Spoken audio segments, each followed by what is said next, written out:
This morning, gas prices are breaking records again. Tonight, shock at gas pumps showing prices most drivers have never seen. With the Biden administration now considering direct sanctions on the Kremlin's crude oil, prices will likely climb higher than they ever have before. And unfortunately, drivers are paying for that at the gas pump. $5 a gallon, $6 a gallon, all in the upcoming months. And they say if the price of gas goes up another 11 cents, we will officially be in uncharted territory. President Biden on his new plan now to reduce energy and gas prices. The Biden administration just announcing a new plan to ease gas prices. This comes just hours before that major inflation report. The Biden administration knows this report is going to be brutal. New steps from the federal level to combat rising gas prices. President Joe Biden is expected to announce what his administration is doing to help. Americans have been feeling the pain at the pump with rising gas prices, and now President Biden is expected to announce his plan for some relief.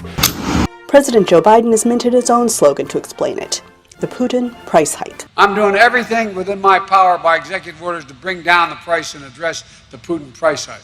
Why is gas so expensive, and why is the United States inflation rate at a 4-time decade high? I had the opportunity to ask the White House why gas down the street is $7, and here's what they said.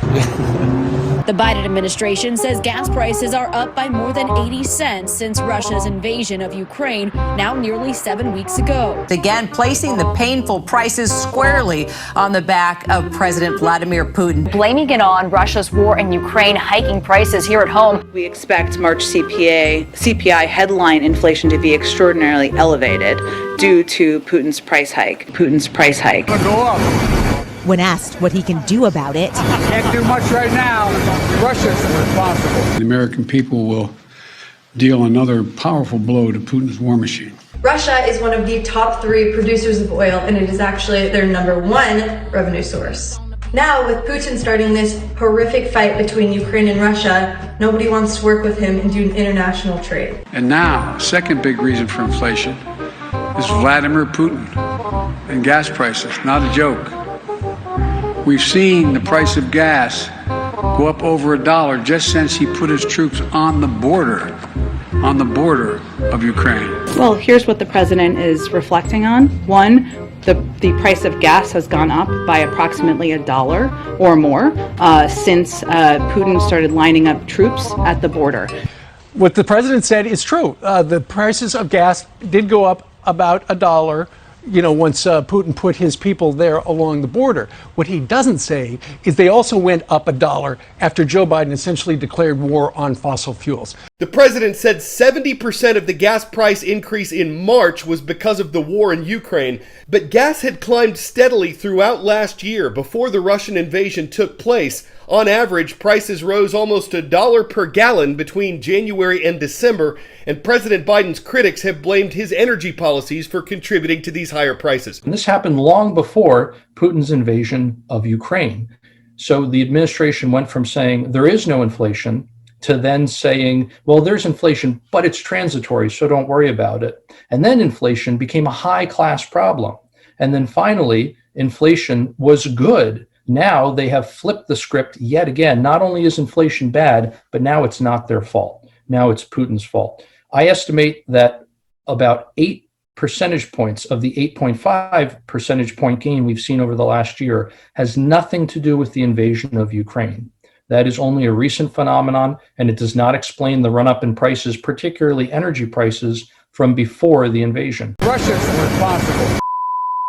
But they're already planning an announcement, as you mentioned, to tackle some of these rising costs. What steps will the president take with this? A lot of people listening in on this one. Yeah, the steps could increase the use of homegrown biofuels, reducing dependence on foreign fuels, all amid Russia's invasion of Ukraine.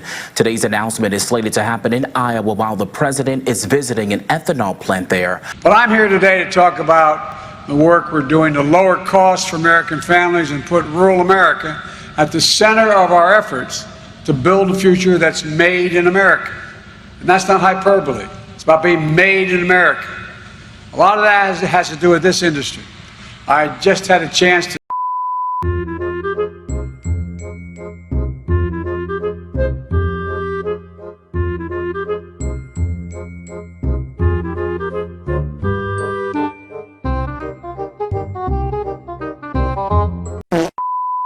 According to a senior administration official, President Biden is slated to announce the Environmental Protection Agency will issue an emergency waiver permitting year-round sales of E15 gasoline, which contains a 15% ethanol blend. The sale of E15 gas is usually prohibited from June to about mid-September because of air quality concerns. Preserving forests and other ecosystems can and should play an important role in meeting our ambitious climate goals as part of the net zero emissions strategy we all have. And the United States is going to lead by our example at home. The range of steps the president could unveil today, according to an administration official, will reduce the price of gas. But they're already planning an announcement, as you mentioned, to tackle some of these rising costs. The work we're doing to lower costs for American families.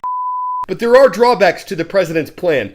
For one thing, E15 doesn't have as much energy as E10 gas, so if they get less mileage from it, drivers might have to buy E15 more often. Moving the country toward a long-term and more clean energy economy. In addition to all that, you get less harm to the environment, lower greenhouse gas emissions.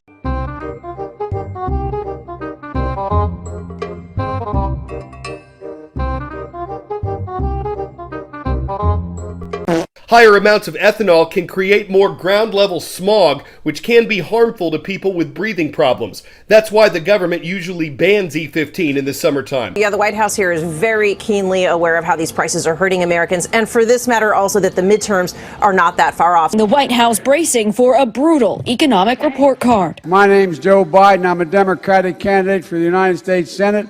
Look me over. If you like what you see, help out. If not, vote for the other guy. Give me a look, though, okay? This guy sucks.